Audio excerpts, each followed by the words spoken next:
Ici, pour l'exercice, conditions d'existence.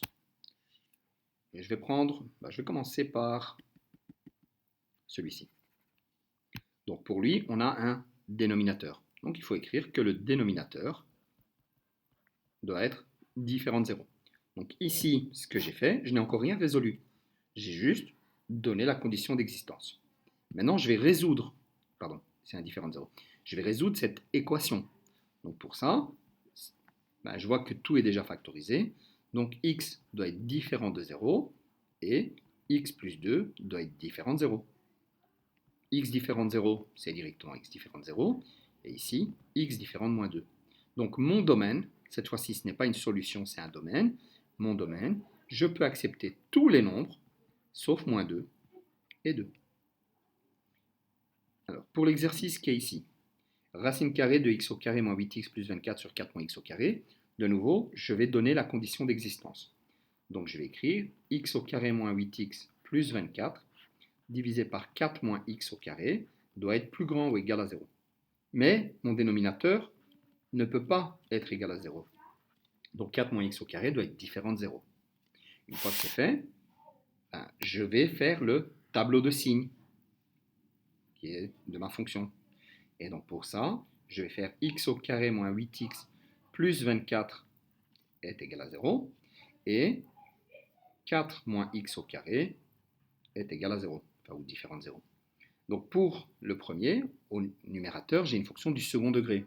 Donc pour résoudre une fonction du second degré, il faut regarder si tout est du même côté. C'est le cas. Ensuite, il faut regarder si je sais mettre en évidence. Là, je ne sais pas mettre en évidence. Puis je vais compter le nombre de termes. Il y en a 3. Donc comme il y a 3 termes, je fais le delta. Donc A égale à 1, B est égal à moins 8, C est égal à 24. B au carré moins 4AC, B vaut moins 8, 8 au carré 64, moins 4 fois 1 fois 24.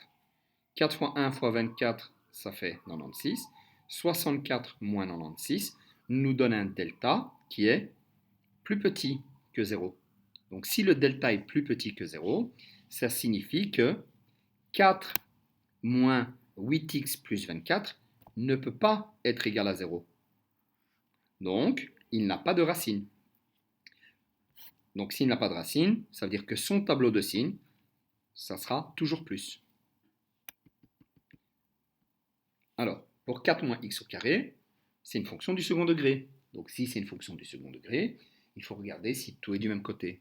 Si tout est du même côté, il faut compter le nombre de termes. Et là, on voit qu'on a 2 termes. Donc, pour factoriser 4 moins x au carré, c'est 2 moins x fois 2 plus x. Donc, les deux nombres qui annulent sont moins 2 et 2. Donc, je peux les mettre dans le tableau, moins 2 et 2. Je vais mettre mon numérateur et mon dénominateur. Le numérateur était toujours positif et le dénominateur, pour moins 2 et pour 2, il donne 0. Ensuite, on va regarder, est-ce que c'est une fonction du second degré, est-ce que c'est une parabole qui est contente ou une parabole qui n'est pas contente. Celle-ci n'est pas contente parce qu'il y a un moins devant son x au carré. Donc si elle n'est pas contente, c'est une parabole qui tire la tronche. Et si elle tire la tronche, c'est qu'elle était négative avant, négative après, négative avant, négative après, et positive entre les deux. La synthèse, plus avec moins, moins, plus avec 0 n'existe pas, plus n'existe pas, et moins. Pourquoi n'existe pas? Parce que le 0 est au dénominateur. Donc, on devait récupérer ce qui était positif ou nul. Donc, on peut récupérer que la partie qui est entre moins 2 et 2. Donc, mon domaine, c'est de moins 2 à 2. Exclu, exclu, parce que pour moins 2 et pour 2, ça n'existe pas.